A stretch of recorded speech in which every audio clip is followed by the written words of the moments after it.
नमस्कार, Aqib सिभर news update में आपका स्वागत है। इस समय हमारे साथ राजद के नेता छोटे शाह मौजूद है। छोटू शाह के नाम से निकनेम से जाने जाते हैं, छोटे शाह लिखते हैं।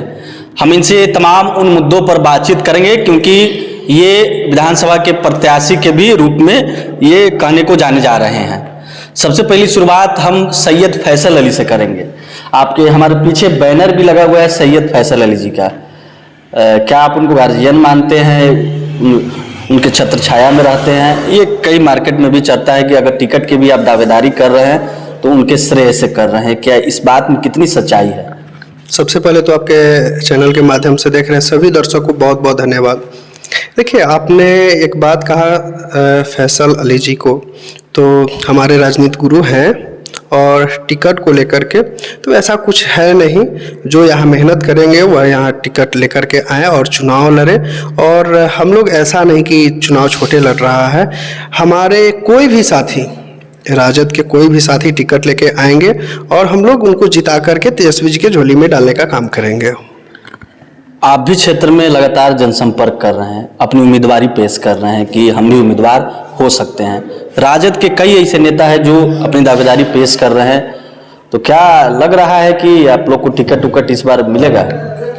देखिए, हम लोग तेजस्वी जी का जो भी मुद्दा है कि हमारी सरकार बनती है तो हम जो मुद्दा लाए हैं, हम लोग सिर्फ उसको लेकर के अपने लोगों के बीच जा रहे हैं, बता रहे हैं कि हमारे नेता के हाथ को मजबूत करिए। आप हमें ताकत दीजिएगा तभी हम काम कर पाएंगे, क्योंकि कोई भी काम करने के लिए पहले हमें ताकत चाहिए और वह ताकत है वोट की ताकत। अगर आप हमें अपनी ताकत वोट से देते हैं तो फिर हम लोग मजबूत होंगे। हमारी सरकार बनती है तो हम लोग हर एक मुद्दे पे बात करेंगे। हम लोग रोजगार पे बात करते हैं, हम लोग उपचार पे बात करते हैं, हम लोग शिक्षा पे बात करते हैं। हमारे नेता जो है इन सभी चीज़ों पे बात करते हैं, प्लान पे बात करते हैं।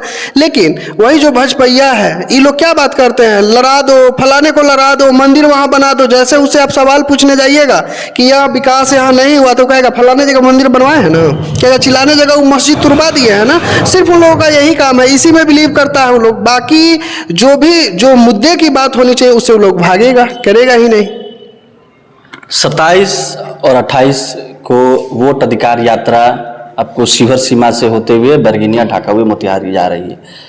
क्या कहना चाहिएगा? तमाम लोग इस पर मुद्दा भी उठा रहे हैं, कई लोग कई तरीके के कमेंट भी कर रहे हैं कि वोट अधिकार यात्रा चल रही। क्या आपके समझ से क्या ये यात्रा सही है या गलत है?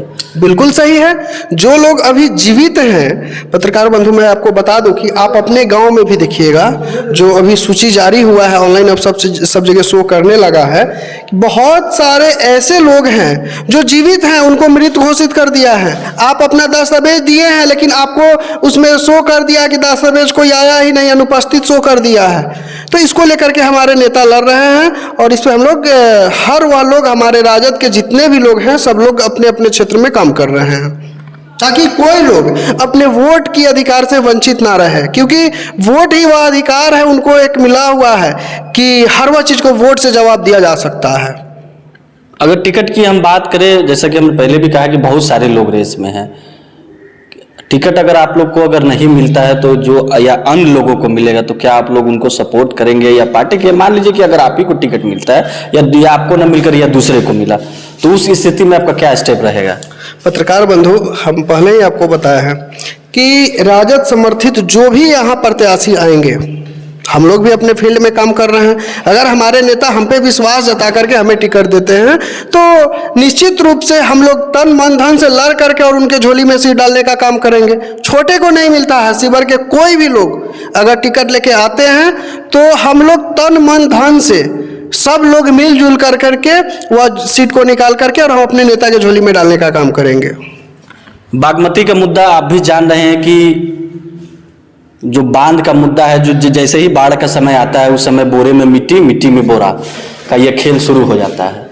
लगातार इन मुद्दों पर हम आवाज़ भी उठा रहे हैं और आप भी जैसा कि देख ही रहे हैं, स्थानीय लोग भी वहाँ के बताते हैं कि जब बाढ़ आता है उस समय आपको मरम्मत का काम होता है। क्या कहना चाहिएगा आप लोग इस पर? देखिए, एक कहावत सुने, चोर चोर मौसेरा भाई। तो ठेकेदार और अधिकारी के मिलीभगत से यह चोरी होता है। जैसा कि हमने आपका कई बार न्यूज़ देखा, अगर न्यूज आप चलाए वहाँ से आप जीरो ग्राउंड पे जा करके दिखाए, तो ऐसा तो नहीं है कि हमारे जिला के जो भी अधिकारी हैं नहीं देखे होंगे।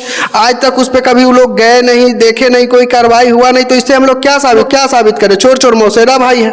नीतीश कुमार के सरकार में यही अब चल रहा है। नीतीश कुमार डमरू हो चुके हैं। डमरू को देखते हैं ना कि दूसरा कोई ले करके बजाता है उसको, डमरू से सिर्फ आवाज़ निकलता। तो नीतीश कुमार सिर्फ बोलने के लिए है, बजाने वाला कोई और है।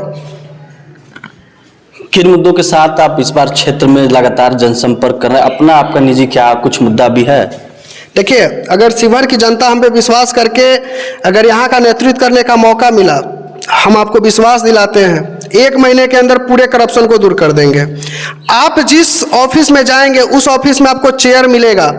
अभी के सीजन में अभी आप अगर जिस ऑफिस में जाएंगे चेयर तो नहीं मिलेगा, आपसे पैसे की मांग की जाएगी, बगैर नजराना दिए हुए आपका कोई काम नहीं किया जाएगा। लेकिन अगर छोटे को नेतृत्व करने का मौका मिलता है तो सारे ऑफिस से या जो लूट खसोट की करप्शन चले सबको दूर करा जाएगा। कोई भी लोग जाए उसको बैठा करके 1 गिलास पानी पिलाना, उसके बाद उनसे पूछ करके उनका काम करके बाइज्जत भेजिए। क्योंकि आप हमारे अगर सरकारी अधिकारी हैं तो आप अपना फर्ज समझिए, अपना कर्तव्य समझिए, अपना काम समझ के काम कीजिए। चलिए ठीक है, धन्यवाद। तो ये थे छोटे सा जो राजद के नेता है। हमने इनसे कुछ मुद्दों पर बातचीत किया, फिर अगले नेक्स्ट वीडियो में अगले से बातचीत करेंगे। शिवहर से आकिब रेजा की रिपोर्ट।